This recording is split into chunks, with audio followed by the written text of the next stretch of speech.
ಮಧ್ಯರಾತ್ರಿ, ನಡು ಸಮುದ್ರ, ಊಟ, ಕೆಲಸ ಅಂತ ನೆಮ್ಮದಿಯಾಗಿದ್ದ ಜನರ ಮೇಲೆ ಇದ್ದಕ್ಕಿದ್ದಂತೆ ಆಕಾಶದಿಂದ ಹಾರಿ ಬಂತು 2 ಭೀಕರ ಮಿಸೈಲ್ಗಳು. ಕಣ್ಣು ಮುಚ್ಚಿ ಬಿಡುವಷ್ಟರಲ್ಲಿ ಇಡೀ ಹಡಗು ಸುಟ್ಟು ಕರಕಲಾಯಿತು. ಈ ಬೆಂಕಿಯ ಕೆನ್ನಾಲಿಗೆಯಲ್ಲಿ ಯಾವ ತಪ್ಪು ಮಾಡದ ನಮ್ಮ ಭಾರತದ ಅಮಾಯಕ ಜೀವವೊಂದು ಬಲಿಯಾಯಿತು. ಇರಾನ್ ಹಾಗೂ ಅಮೆರಿಕ ನಡುವಿನ ಕದನದಲ್ಲಿ ಅಮಾಯಕರು ಬಲಿಯಾಗುತ್ತಿದ್ದಾರೆ. ಇರಾನ್ ಹಡಗುಗಳನ್ನ ಟಾರ್ಗೆಟ್ ಮಾಡ್ತಾ ಇದೆ. ಮತ್ತೊಂದು ಕಡೆ ಅಮೆರಿಕ ಇರಾನನ್ನ ಸರ್ವನಾಶ ಮಾಡಿಯೇ ಸಿದ್ಧ ಅಂತ ಶಪಥ ಮಾಡಿದೆ.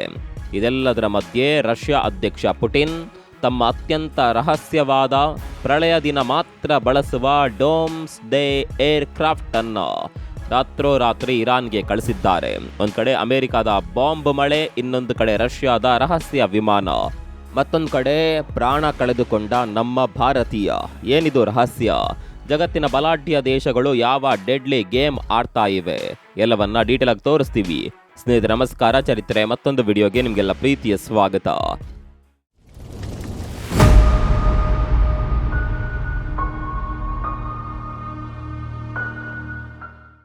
ಹರ್ಮುಜ್ ಜಲಸಂಧಿ, ಪ್ರಪಂಚದ ಇಂಜಿನ್ ಓಡೋಕೆ ಬೇಕಾದ ಪೆಟ್ರೋಲ್ ಡೀಸೆಲ್ಗೆ ಇದೇ ಜೀವನಾಡಿ.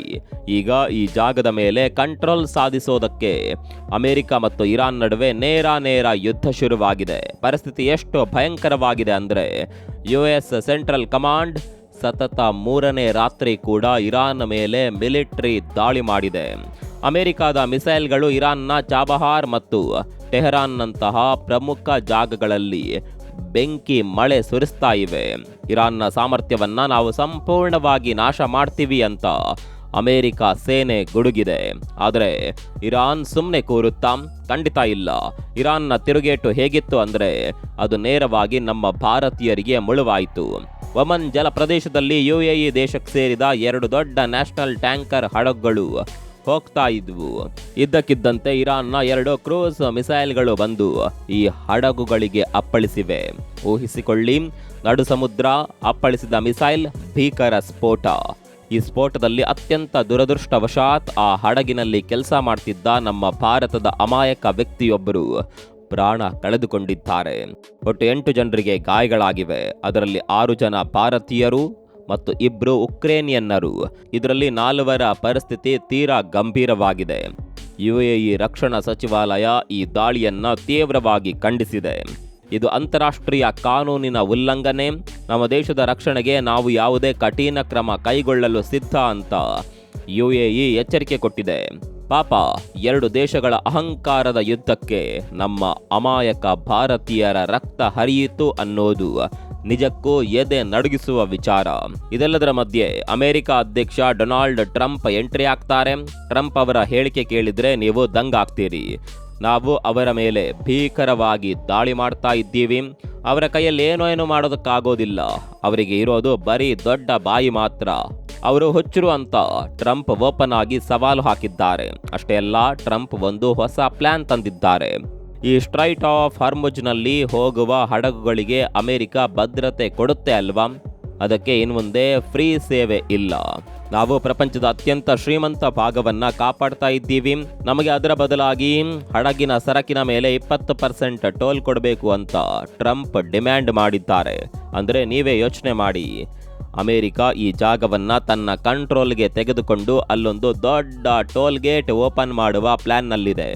ಇದು ಅಮೆರಿಕದ ಜನರಿಗೆ ತಾವು ಮಾಡ್ತಿರುವ ಯುದ್ಧವನ್ನ ಸಮರ್ಥಿಸಿಕೊಳ್ಳೋದಕ್ಕೆ ಮಾಡ್ತಿರುವ ಒಂದು ಬಿಸ್ನೆಸ್ ಟ್ರಿಕ್ ಅಂತಾನೆ ಹೇಳಬಹುದು. ಇದನ್ನೆಲ್ಲ ನೋಡಿಕೊಂಡು ರಷ್ಯಾದ ವ್ಲಾಡಿಮಿರ್ ಪುಟಿನ್ ಸುಮ್ಮನೆ ಕೂರ್ತಾರ? ಇಲ್ಲ, ಇಲ್ಲಿ ಶುರುವಾಗುತ್ತೆ ನೋಡಿ ಅಸಲಿ ಮೈಂಡ್ ಗೇಮ್. ಅಮೆರಿಕ ಯಾವಾಗ ಇರಾನ್ ಮೇಲೆ ಬಾಂಬ್ ಮಳೆ ಸುರಿಸೋದಕ್ಕೆ ಶುರು ಮಾಡ್ತೋ, ಪುಟಿನ್ ತಮ್ಮ ಡೋಮ್ಸ್ ಡೇ ಏರ್ಕ್ರಾಫ್ಟ್ ಅನ್ನ ಇರಾನ್ಗೆ ಕಳಿಸಿದ್ದಾರೆ. ಏನಿದು ಡೋಮ್ಸ್ ಡೇ ಪ್ಲೇನ್?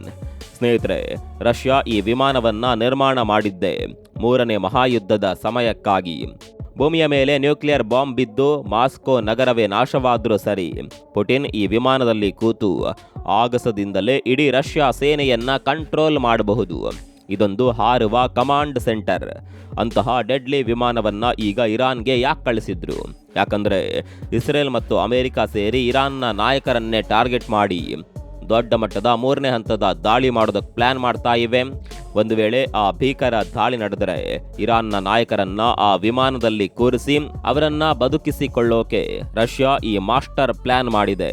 ನಿಮ್ಮ ಜೊತೆ ನಾವಿದ್ದೀವಿ ಅಂತ ಇರಾನ್ಗೆ ರಷ್ಯಾ ಧೈರ್ಯ ತುಂಬುತ್ತಾ ಇದೆ. ಸ್ನೇಹಿತರೆ, ನಿಮಗೆಲ್ಲ ಗೊತ್ತಿರುವಂತೆ ಇರಾನ್ ಟಾಪ್ ಲೀಡರ್ಗಳನ್ನು ಈಗಾಗಲೇ ಅಮೆರಿಕ ಮುಗಿಸಿದೆ. ಈಗ ಉಳಿದಿರುವ ಮುಜ್ತಬಾ ಖಮೇನಿ ಕೂಡ ಫೆಬ್ರವರಿ 28ರ ನಂತರ ಜಗತ್ತಿನ ಮುಂದೆ ಎಲ್ಲೂ ಕಾಣಿಸಿಕೊಂಡೇ ಇಲ್ಲ. ಯಾಕೊತ್ತಾ? ಅಮೆರಿಕ ಮತ್ತು ಇಸ್ರೇಲ್ ಮಾಡಿದ ಅದೇ ಭೀಕರ ಮಿಸೈಲ್ ದಾಳಿಯಲ್ಲಿ ಮುಜ್ತಬಾ ಖಮೇನಿಗೂ ಗಂಭೀರ ಗಾಯಗಳಾಗಿವೆ. ಪರಿಸ್ಥಿತಿ ಎಷ್ಟು ಭಯಾನಕವಾಗಿದೆ ಅಂದರೆ ಕಳೆದ ವಾರ ನಡೆದ ತನ್ನ ಸ್ವಂತ ತಂದೆಯ ಅಂತ್ಯಕ್ರಿಯೆಗೂ ಅವರು ಬಂದಿರಲಿಲ್ಲ. ಈ ಬಗ್ಗೆ ಸಂದರ್ಶನವೊಂದರಲ್ಲಿ ಮಾತನಾಡಿದ ಟ್ರಂಪ್, ಮುಜ್ತಬಾನ ಕತೆ 90% ಮುಗ್ದೋಗಿದೆ ಅಂತ ಹೇಳಿಕೆ ಕೊಟ್ಟಿದ್ದಾರೆ. ಊಹಿಸಿಕೊಳ್ಳಿ ಸ್ನೇಹಿತರೆ, 90% ಕತೆ ಮುಗ್ದಿದೆ ಅಂದ್ರೆ ಅದರ ಅರ್ಥ ಏನು? ಆತ ಕೋಮಾದಲ್ಲಿದ್ದಾನ, ಸಾವು ಬದುಕಿನ ಮಧ್ಯೆ ನರಳಾಡ್ತಾ ಇದ್ದಾನ? ಯಾರಿಗೂ ಗೊತ್ತಿಲ್ಲ. ಅವರ ಆರೋಗ್ಯದ ಬಗ್ಗೆ ಪ್ರಪಂಚದಾದ್ಯಂತ ಈಗ ದೊಡ್ಡ ಮಟ್ಟದ ಚರ್ಚೆಗಳು ನಡೀತಾ ಇವೆ. ಈಗ ನಿಮಗೆ ಅರ್ಥವಾಗಿರಬೇಕು, ಇರಾನ್ನ ಟಾಪ್ ಲೀಡರ್ಗಳು ಈ ಮಟ್ಟಿಗೆ ನಾಶ ಆಗ್ತಾ ಇರೋದನ್ನ ನೋಡಿ ಉಳಿದಿರುವ ನಾಯಕರನ್ನಾದರೂ ಬದುಕಿಸಿಕೊಳ್ಳೋಣ ಅಂತ ರಷ್ಯಾ ತನ್ನ ಡೋಮ್ಸ್ ಡೇ ವಿಮಾನವನ್ನ ಕಳಿಸಿದ್ದು. ಈಗ ಲೆಕ್ಕಾಚಾರ ಹಾಕಿ ರಷ್ಯಾ ತನ್ನ ಸೇನೆಯನ್ನ ಇರಾನ್ಗೆ ಕಳಿಸುತ್ತಾ? ಖಂಡಿತ ಇಲ್ಲ. ರಷ್ಯಾ ಆಲ್ರೆಡಿ ಉಕ್ರೇನ್ ಯುದ್ಧದಲ್ಲಿ ಸಿಕ್ಕಾಕೊಂಡಿದೆ. ಅಷ್ಟೊಂದು ಸೇನೆಯನ್ನ ಕಳಿಸುವ ಶಕ್ತಿ ಈಗ ರಷ್ಯಾಗೆ ಇಲ್ಲ. ಆದರೆ ಇರಾನ್ನ ನಾಯಕತ್ವ ನಾಶ ಆಗಬಾರದು ಅನ್ನೋದಷ್ಟೇ ಪುಟಿನ್ನ ಗುರಿ. ಇದರ ಪರಿಣಾಮ ಪ್ರಪಂಚದ ಮೇಲೆ ಏನಾಗ್ತಾ ಇದೆ ಗೊತ್ತಾ? ಸ್ಟಾಕ್ ಮಾರ್ಕೆಟ್ಗಳು ಕುಸಿತಾ ಇವೆ. ದಕ್ಷಿಣ ಕೊರಿಯಾದ ಮಾರ್ಕೆಟ್ 8ರಿಂದ 9% ಬಿದ್ದಿದೆ. ನಮ್ಮ ಭಾರತದ ಮಾರ್ಕೆಟ್ ಕೂಡ ರೆಡ್ನಲ್ಲಿದೆ. ಅದೆಲ್ಲದಕ್ಕಿಂತ ಭಯಾನಕ ವಿಚಾರ ಅಂದರೆ ಗ್ಲೋಬಲ್ ಮಾರ್ಕೆಟ್ನಲ್ಲಿ ಬ್ರೆಂಟ್ ಕ್ರೂಡ್ ಆಯಿಲ್ ಬೆಲೆ ಒಂದೇ ಸಮನೆ 7.8% ಏರಿಕೆಯಾಗಿ ಒಂದು ಬ್ಯಾರೆಲ್ಗೆ $81.92 ಮುಟ್ಟಿದೆ. ಒಂದು ವೇಳೆ ಈ ಯುದ್ಧ ಹೀಗೆ ಮುಂದುವರೆದರೆ ನಮ್ಮ ದೇಶದಲ್ಲಿ ಪೆಟ್ರೋಲ್ ಡೀಸೆಲ್ ಬೆಲೆ ಗಗನಕ್ಕೆ ಇರೋದು ಗ್ಯಾರಂಟಿ. ಹಾಗಾದರೆ ಮುಂದೇನಾಗುತ್ತೆ? ಇಸ್ರೇಲ್ನ ಪ್ರಧಾನಿ ನೆತನ್ಯಾಹು ಇರಾನ್ ಮೇಲೆ ಒಂದು ಭಾರಿ ದೊಡ್ಡ ಅಟ್ಯಾಕ್ ಪ್ಲಾನ್ ಮಾಡ್ತಾ ಇರೋದು ಕನ್ಫರ್ಮ್ ಆಗಿದೆ. ಅತ್ತ ಟ್ರಂಪ್ ನಾವು ಕೂಡ ಸುಮ್ಮನೆ ಬಿಡಲ್ಲ ಅಂತ ಹೇಳ್ತಿದ್ದಾರೆ. ಇತ್ತ ಪುಟಿನ್ ನಾನು ಇರಾನ್ ಬೆಂಬಲಕ್ಕೆ ನಿಲ್ತೀನಿ ಅಂತ ಡೋಮ್ಸ್ ಡೇ ವಿಮಾನ ಕಳಿಸಿದ್ದಾರೆ. ಈ ಮೂವರ ಈಗೋ ಕ್ಲಾಶ್ನಲ್ಲಿ ಇಡೀ ಪ್ರಪಂಚ ಒಂದು ದೊಡ್ಡ ಆರ್ಥಿಕ ಬಿಕ್ಕಟ್ಟಿನ ಕಡೆಗೆ ನುಗ್ಗುತ್ತಿದೆ. ಯುದ್ಧ ಅನ್ನೋದು ಯಾವತ್ತೂ ಪರಿಹಾರ ಅಲ್ಲ. ಎರಡು ದೇಶಗಳ ನಾಯಕರ ಅಹಂಕಾರಕ್ಕೆ, ಅಧಿಕಾರದ ದಾಹಕ್ಕೆ, ಪಾಪ ಹೊಟ್ಟೆ ಪಾಡಿಗಾಗಿ ನಡು ಸಮುದ್ರದಲ್ಲಿ ಕೆಲಸ ಮಾಡ್ತಿದ್ದ ನಮ್ಮ ಭಾರತೀಯರ ರಕ್ತ ಹರಿದಿದೆ. ಆ ಕುಟುಂಬದ ಆಕ್ರಂದನ ಯಾರು ಕೇಳಬೇಕು? ಪ್ರಪಂಚದ ದೊಡ್ಡಣ್ಣ ಅಂತ ಕರೆಸಿಕೊಳ್ಳುವ ಅಮೆರಿಕ ಆಗಲಿ, ತನ್ನ ಸೇಡು ತೀರಿಸಿಕೊಳ್ಳೋದಕ್ಕೆ ಹೊರಟ ಇರಾನ್ ಆಗಲಿ, ಈ ಸಾಮಾನ್ಯ ಜನರ ಸಾವಿಗೆ ಯಾರು ಹೊಣೆ?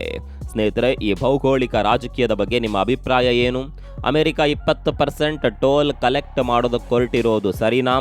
ನಮ್ಮ ಭಾರತೀಯರ ಮೇಲಿನ ಈ ದಾಳಿಗೆ ಭಾರತ ಹೇಗೆ ಪ್ರತಿಕ್ರಿಯೆ ನೀಡಬೇಕು? ಕಾಮೆಂಟ್ ಮಾಡಿ ತಿಳಿಸಿ. ಮತ್ತೊಂದು ವಿಡಿಯೋದಲ್ಲಿ ಸಿಗೋಣ. ಅಲ್ಲಿವರೆಗೂ ನಮಸ್ಕಾರ.